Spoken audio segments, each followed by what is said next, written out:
अब क्या जिंदगी भर यहीं बैठी रहेगी? मेरे कलेजे पर सांप लौटते हैं जब कोई कहता है कि तेरी बेटी लाइनबाज है। मम्मा, अब क्या मैं अपनी जिंदगी भी नहीं जीऊं? मैं इतनी खूबसूरत हूँ कि लड़के मेरी तरफ आकर खुद रुक जाते हैं। इसमें मेरी क्या गलती है? मैं इतनी सुंदर हूँ, मैं क्या करूँ? अरे भाग्य फूटे हैं मेरे, लगता है तेरी शादी देखे बिना ही मर जाऊंगी मैं। इधर कमला रश्मि को लेकर परेशान रहती है, उधर पूनम गट्टू के मोटापे के कारण परेशान रहती है। उसके मोटापे के कारण सारी लड़कियां उसे रिजेक्ट कर देती है। मेरा गट्टू कब दूल्हा बनेगा? उसके सर सहरा कब बंधेगा?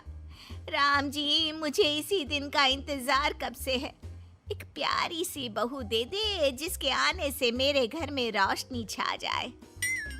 कमला रश्मि के लिए लड़के देख देख कर थक जाती है। जो कोई रश्मि को देखने आता है उसे रिजेक्ट करके चला जाता है या फिर कुछ दिनों तक डेट करके इस रिश्ते के लिए मना कर देता है। एक रोज कमला को रवि के बारे में पता चलता है, तब वो राकेश से कहती है, गट्टू को अपनी रश्मि के लिए फाइनल कर देते हैं। मोटा है तो क्या हुआ, शादी तो हो जाएगी। वैसे भी रश्मि से कोई शादी नहीं करेगा। आप ना आज ही गट्टू के घर वालों से बात कीजिए। राकेश और कमला गट्टू के यहाँ उसका रिश्ता लेकर जाते हैं और पूनम रश्मि की फोटो देखकर खुश हो जाती है और उसके बारे में बिना कुछ पता लगाए ही शादी के लिए हाँ कर देती है। गट्टू और रश्मि की शादी तय हो जाती है। जल्द ही शादी का दिन आ जाता है। गट्टू और रश्मि फेरे पर बैठे होते हैं और रश्मि अपनी हरकतों से मजबूर कैमरामैन को आंख मारने लगती है। कैमरामैन शर्म से लाल पीला हो जाता है।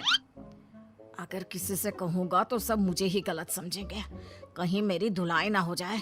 किसी भी तरह यहाँ से निकल जाता हूँ मैं।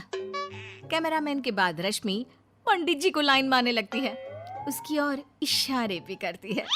पंडित जी घबराकर जल्दी जल्दी मंत्र पढ़ने लगता है और गट्टू ये सब देख लेता है लेकिन नजरअंदाज कर देता है। फेरे पूरे होते हैं और रश्मि गट्टू के घर चली जाती है। सभी रश्मि को देख फूले नहीं समाते। अरे बहुत चांद का टुकड़ा लग रही है। अंधेरे में भी उजाला कर दे।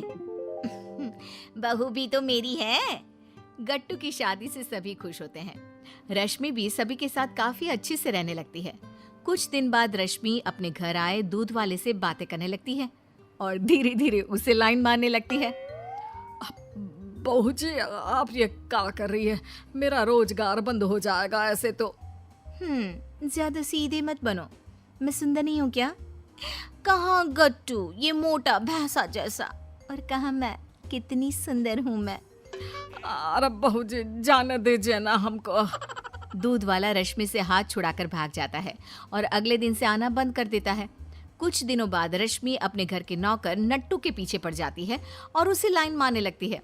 नट्टू रश्मि से डर डर कर रहने लगता है। रश्मि एक दिन उसे भी दूध वाले की तरफ पकड़ लेती है। मेरी सुंदरता के लोग कायल हैं और तुम मुझसे भाग रहे हो। मेरी तारीफ करो ना। अरे बहू जी, ये सब हम नहीं कर सकत। ये सब सुनने से पहले हमारे कान बहरे क्यों नहीं हो गए? अरे गट्टू बाबा को हमने अपने बेटे की तरह माना है। नौकर वहां से चला जाता है और वापस नहीं आता। पूनम को कुछ समझ में नहीं आता कि ये सब लोग एक एक करके उसके यहाँ काम क्यों छोड़ रहे हैं। एक दिन पूनम की नजर रश्मि पर पड़ती है, जो घर की छत पर खड़े पड़ोस के लड़के को लाइन मार रही होती है और ये देखकर पूनम की आंखें फटी रह जाती है और वो अपना माथा पकड़ लेती है। कहीं इसी सब के कारण इतने पुराने नट्टू भाई घर छोड़कर तो नहीं चले गए। मुझे दूध वाले से पता लगाना पड़ेगा कि आखिर बात क्या हुई।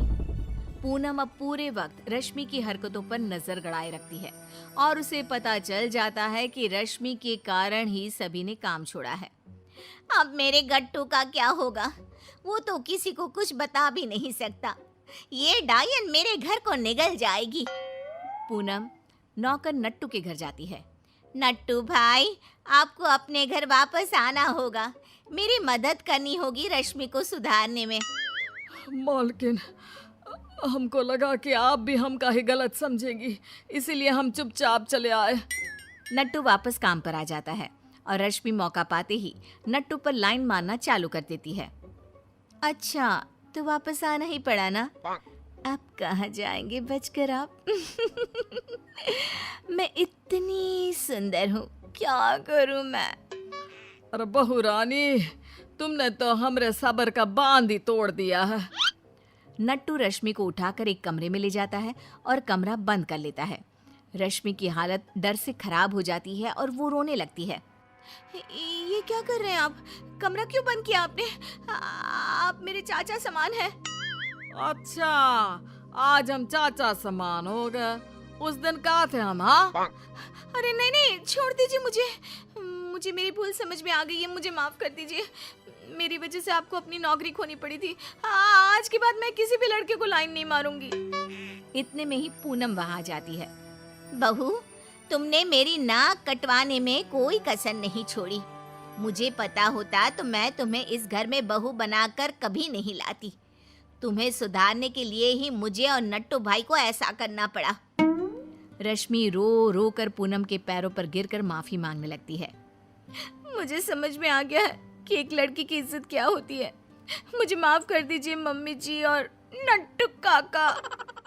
देर आए दुरुस्त आए। तुझे अकल आ गई वही काफी है। मेरे बेटे का घर बच गया, मुझे और कुछ नहीं चाहिए।